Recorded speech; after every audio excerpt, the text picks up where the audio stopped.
সবাই দেখছে মুনমুনদি success viral হয়েছে এই হয়েছে, কিন্তু তার আগে যে কি ছিল। তো বন্ধুরা আজ কিন্তু চলে এসেছি মুসুর রান্নাঘর 2। What is 2? মুসুর রান্নাঘর 2 মানে কি এটা তো জানতে হবে ভেতরে গিয়ে দিদির কাছে। আর ওই যে দেখা যাচ্ছে দিদিকে। হ্যাঁ এই তো, কেমন আছো দিদি? ভালো আছো? হ্যাঁ একদম ভালো আছি। আচ্ছা দিদি একটা কথা বলো, মুসুর রান্নাঘর 2 বাইরে দেখলাম, এর মানেটা কি? মুসুর রান্নাঘর 1 হচ্ছে আমার বাড়িটা, যেখান থেকে ক্যাটারিং সার্ভিস আর হোম ডেলিভারি সার্ভিসটা দেওয়া হয়। আচ্ছা, সেটা হচ্ছে 1, কারণ এই ব্যবসাটা আমার 2-3 বছরের, কিন্তু ওটা আমার বহু পুরনো। আচ্ছা, ওইটা থেকে এটা সূত্রপাত। আচ্ছা, সেই কারণে ওটা 1, এটা 2। ওকে।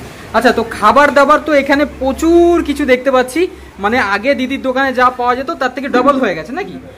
ফুটপাতের পাশে একটা ছোট্ট স্টল ছিল, সেখান থেকে আজ নিজের একটা দোকান নিয়েছো। বলতে গেলে সিটিং ক্যাপাসিটি এত সুন্দর, তোমাদেরকে একটু ঘুরে দেখাই।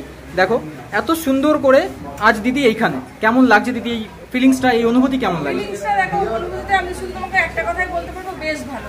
কিন্তু এটা ওখান থেকে এখানে আসাটা যে কতটা চাপ, এই যে জার্নিটা, হ্যাঁ এই জার্নিটা যে কতটা চাপের ছিল, কতটা কঠিন ছিল, কতজন বাধা হয়ে দাঁড়িয়েছিল, কত মানুষ আমাদের সাথে কাজ করলো, এলো আর গেল, সেই জিনিসগুলো থেকে যখন একটার পর একটা পেরিয়ে এসেছি, সেটা শুধু নিজের, মানে সেটা আমি তোমাকে ভাষায় বলে বোঝাতে পারবো না। আচ্ছা, প্রচন্ড ওই জার্নিটা খুবই মানে কষ্টের জার্নি। সেই জার্নি এখন সবাই দেখছে মুনমুনদি সাকসেস ভাইরাল হয়েছে এই হয়েছে, কিন্তু তার আগে যে কি ছিল, তখন মুনমুনদির কোনো সাপোর্টার ছিল আদৌ ছিল না, সেটা কিন্তু তখন ওই কথাগুলো কেউ ওঠেনি। কিন্তু যেহেতু এখন ভাইরাল হয়ে গেছি, খাবারগুলো যাই হোক মানুষজনের ভালো লাগছে, মানুষজন আসছে, সেটা এখন লোকের চোখে লাগছে।